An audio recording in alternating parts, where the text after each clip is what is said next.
and welcome to Tarmac. I'm Dave. I'm Matthew, and this fresh-faced, bright red SUV behind us is the all-new Honda HR-V. That's right. It's the third generation Honda HR-V, and it's now more efficient, more stylish, and more roomy. Come, let's take a look at this. Now, when the high-riding revolutionary vehicle, or HR-V in short or for short, came out in 1988-89 in New Zealand, it was quite that. It was revolutionary. It was all based around being more roomy, more efficient, and also fun to drive. And the ethos for this, or that ethos, has now been carried forward for this latest generation. It is still very, very roomy inside, which Matthew will get to in a while. It is still fun to drive. Again, we'll get to that in a while. And also, it is more efficient, particularly because now we only come in a EHEV, so it's a hybrid version. In terms of size, the dimensions are very much the same in terms of length and width as before, but it's also now narrower. So that means that the wheels are more accentuated. But looking at the front here, you've got a design that looks very much more EV. So aerodynamics are coming into play. So very much about getting the wind around the vehicle. You've got the lights here are directional. So the indicators you can see very much directional, and LED headlights, but also the Honda badge is now blue, making sure that you know it's an EHEV. In terms of coloring, our review model is in what they call premium crystal red metallic. So it's a mouthful, but it does really stand out very well in the sunlight. And in terms of profile, what we've got is the vehicle rides on 18-inch feet, which are sort of machine cut, look really good there. 1, 2, 3, 4, 5 spoke, which is good. The color-coded door mirrors contrast well with these black sort of wheel arches, so really just gives a nice contrast from there. Like I said, the door mirrors are very color-coded. The handles themselves, what you've got is sort of traditional ones here and also integrated ones at the back here, so very much easier to get in, or more distinctive, I guess, when it comes from there. Black sills across the bottom here, and actually what they're saying is that this is the most aerodynamic HR-V that they've ever done. So there you go. And particularly when you get to this sort of sports sloping back down here, which does give you access to the rear here. Now, one of the things you'll notice straight away is look at this LED light strip across the back here. That gives it plenty more width, or emphasizes its width, even though it is narrower. You've got a rear windscreen wiper here that's obviously good to make sure you can see out the rear, and also sort of a little bit of privacy glass. You've got an extended roofline spoiler, the HR-V signing, and the EHEV sign to let you know that it is a hybrid. The tailgate itself is electric and also opens up to, I think it's around about 304 litres of boot space with all the seats up, and they are magic seats, but I'm sure Matthew will go in onto that. So reasonably sizable, not massive as far as boot space goes, but one trick that this car actually has is an extra little, I think it's about 30 or 40 litres of trunk space here. So you've got a little cubicle here for those little things that you want to keep hidden away or stop from rolling around the back. The other trick that this has is a walk away tailgate. So you can push the button here, you can load your stuff here and just walk away.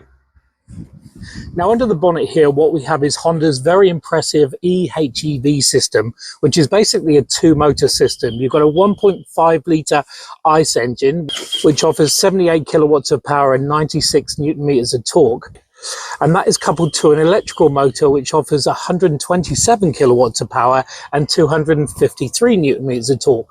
Now, it's kind of clever in the way that the motor, or the ICE engine, acts as a sort of generator, which then drives the electrical motor, which then drives the wheels. However, it will also decouple under excessive force of the accelerator, so general driving for me, and then it will just drive the wheels directly. So it's kind of a dual motor system, which is very good.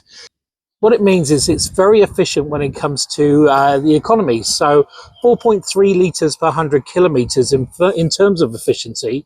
And also when it comes to emissions, it's around about 98 grams out of the exhaust. So not bad. In terms of acceleration, 0 to 100 in just under 10 seconds, or 9 point something. So it's not actually going to win any sort of sprint races. But if you're looking for a vehicle that's very efficient, which is back to its heritage, this is the one. Now, as efficient as the motor is of this HRV and that EHEV system, the interior, I think, is designed in a similarly efficient way in its use of space. So for me, the resemblance with this third generation car is more so like the first generation car in terms of its boxy, sort of more straight edge styling. And what that means is more space in the interior, both front and rear seats. But I'll get to that in a moment. In the front, both the driver and passenger, well, you get oodles of headroom and just space around you, as well as the large windows give quite a bit of airiness to this cabin, despite the black plastics all around. The two front seats are wrapped in a PU leather, and the middle is fabric. They are both heated as well for the driver and passenger. You get a heated steering wheel as well, and then dual zone climate control in the front here. And I've got to say, one thing I really like about Honda's dials and different controls is that clicking noise. It's just so satisfying to interact with and use, and has a nice finish to it as well. Similarly with the knobs and dials, the air vents in the front actually have 3 different settings as well, which you can adjust through a similarly satisfying clicking knob. And what that does is basically either stop the vent entirely, or stop the airflow entirely, or put it straight to you, or diffuse it a bit more. So there's a bit of interaction you can have and control over your airflow from that sense as well. The HRV, one of its biggest strengths is its practicalities, and this new model car certainly delivers in that aspect with some nice generous sized door bins. You've got a glove box in here, you've got storage cubby in the middle there, your 2 cup holders, and then 2 different nooks for phones and wallets and all of that stuff, as well as a little secret one in the corner here as well. So they have thought about all of those things, as well as the fact that while there is no wireless charging, you do get 2 USB-C, or rather 1 USB-C and 1 USB-A port in the front here to allow for the different generations of phones as well. Now, this HRV uses Honda's 7-inch infotainment screen, which is typical of what we've seen on the other cars like the Civic, CR-V, the Jazz as well. And it makes a really good use of both the touch areas as well as the buttons for shortcuts. So you have your basic home screen there, which is that. You have back, and then volume rocker there again, and a very satisfying click to that, as well as the finish on it, and then to change different tracks. So all of the key things are on there. Similarly with this bar down the bottom here, has touch shortcuts for all of the important stuff. So your navigation, your phone connectivity, as well as your audio sources, and then display whether you want to make it light or dark. Fairly simple layout to the screen here, but plenty of functionality and connection as well. So you can see you've got Apple CarPlay, Android Auto, and Bluetooth audio as well. And then if you flick through there, you can take a look at more information from the car's perspective. So the trip computer, for example, showing things like your fuel economy, as well as over 2 different trips, is always a good thing to measure if you are after certainly the efficiency portion of this. Speaking of making things easier, the steering wheel has plenty of functionality to it. The buttons on either side are split into connectivity for your phone on the left, and then on your right, your adaptive cruise control, which features plenty of Honda's sensing technology integrated into its use as well. Note the fact that there's 2 paddle shifters behind the steering wheel. That's not for gear changes. Those are instead for your regenerative braking, which you can also activate through the gear shifter in the middle. And all around, a really nice and easy to use layout, and the fact that you have a heated steering wheel on one touch is extremely useful for those colder mornings. And the instrument cluster in front of the driver as well shows plenty of information, again making use of a more traditional analog looking dial on the right, and then a modern digital screen on the left. So you've got plenty of functionality there in terms of things that you want to see. As you can see there, I've been averaging 4.9 liters per 100 kilometers over the nearly 1100 Ks that I've done in this particular HRV. And when you press home, you can also take a look at a lot more things to see on that left-hand screen, in particular, including a display that you can customize as well as select from a range of preset things like your power flow. So there you go. There's a monitor of your engine, your battery, and then how those two things interact with each other and the wheels. The right side just has the speed, and down the bottom you have your fuel. And accordingly, if you change your drive modes from the button in the middle, you can see that the color and the indicator there does change as well. So Sport naturally has red and Econ has green. So in the back of the HRV, one of the key things to point out is the fact that you have plenty of knee room there, despite the fact that I've pushed the seat all the way back. Tons of headroom as well. And just the feeling of space is quite really good, in fact, over here. And nice big windows too to prevent that travel sickness. Important for somebody like me who does get travel sick. As you'll see from the camera angle there, I have folded the seat down. This is part of Honda's Magic Seats configuration. So there's 18 different ways you can move the seats around here at the back, and they do fold completely flat, which is quite a unique thing in this segment. The other thing is you can push them back up like so, and then bring this up entirely if you want to fit things across the back here. So really quite amazing and, well, magical, as Honda call it, from that perspective. However, the one drawback of these seats at the back here is that it only seats two, one on either side. There's no middle seat, no seat belt, no allowance for that at all. So a little bit of a niggle when you do need to carry that fifth person.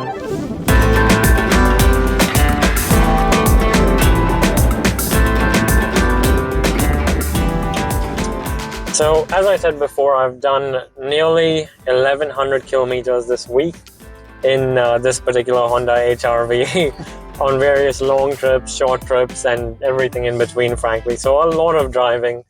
And when you spend that much time in a car, you get to really know all the sort of nuances and things. And for the most part, this HRV, I've got to say, is a really comfortable car to do long drives on. The suspension is nice and soft. At the same time, it still has a decent bit of handling capability. And, well, you just munch up the miles like, well, extremely efficiently, more so. But that's the efficiency side of thing, isn't it? Because you've done, because you've done what, 1100 kilometers, and you've been averaging what, 5.7, 5.9, sorry, 4.9 liters per 100 kilometers, which is not bad. I think on a fuel tank of, I think the size here is roughly 40 liters. That equates to, I don't know, maybe 900 kilometers of range, which is phenomenal.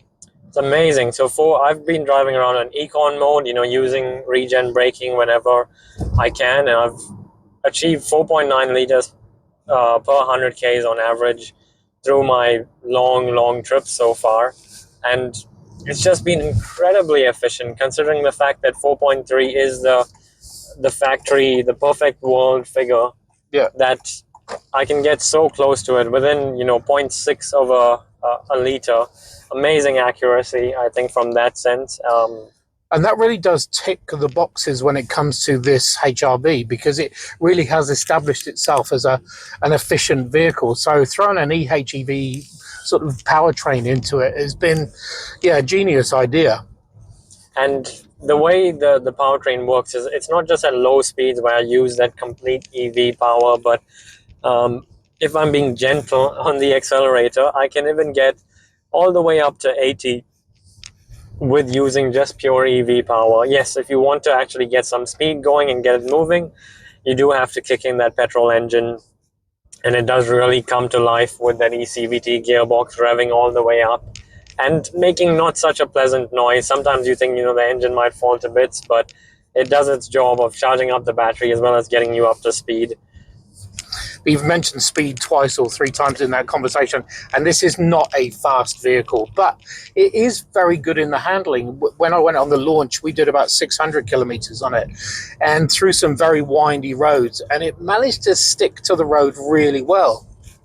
I've got to say, it has got quite a funny duality to it, because on one hand, you get it on a long motorway, and when it's windy, it doesn't feel so sure-footed, especially when you're catching wind from the sides. But then you get it around a twisty road like this, and it handles it really well. in a way that, you know, you really wouldn't expect it to, from driving it on a windy, on a long motorway, all of that stuff. So and I think that's particularly helped by the fact that you've got the engine at the front and the batteries in the middle to balance the weight out a little bit. Visibility is really good, really big windscreen I found, so that was really cool. Safety wise, they've only given it a 4-star ANCAP, and that's because even though that the safety suite has been advanced, or there's now got the likes of traffic sign recognition, the adaptive cruise control is really good. However, it doesn't have that driver attention alert, so that's where it falls over, which to me I actually think is pretty much a godsend, because I tend to switch them off anyway. But if you can live with 4 stars, this is not bad. I think this Honda sensing technology is really good, and from a real world perspective, that driver monitoring system is probably one of the most annoying safety features that there is. So the fact that this HRV doesn't have it, I think is better for it. And not to mention, it's still perfectly safe from every other angle. The other thing is just how quiet it is in here when it's not got the engine trying to, you know, bust a gut. It's very, the NVH they really have upped, and also the rigidity of the chassis has been increased by, I think it's around about 20%, 15% in the torsional rigidity as well. So it's a very strong, stable vehicle. Absolutely, and it was something I was driving along with my family, and my dad, who was sitting in the back, actually noted that when going around corners, especially ones with banking on it, there's not that much body roll. Usually you feel it more so at the back, and he did make a particular remark of saying that, you know, he's not actually feeling sick because the body roll has been reduced on this new generation car. So And he's usually very sick when you drive. Which is exactly why I'm surprised that Dave's let me take the wheel of this thing. Yeah, he was terrified, right?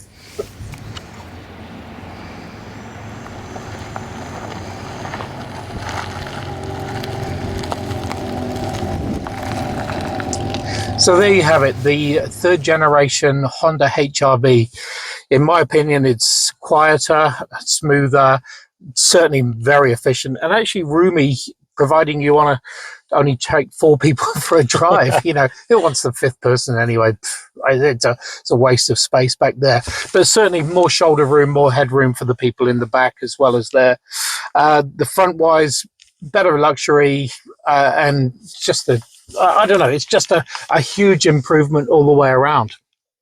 I think that pretty much nails it. It's quite a complete car in all aspects. It does the things that you want to. It's extremely efficient, and it's got a couple of luxurious touches around to make that driving experience a little bit sweeter. Not to mention those magic seats and their 18-way folding for, you know, infinite practicalities. And the last thing I do want to note out, the 1st generation was the 1998 rather than 88. I'm just stuck in the 80s. It's just not the way I am. Anyway, thanks for watching. Make sure you subscribe, and we will see you on the next one. See ya.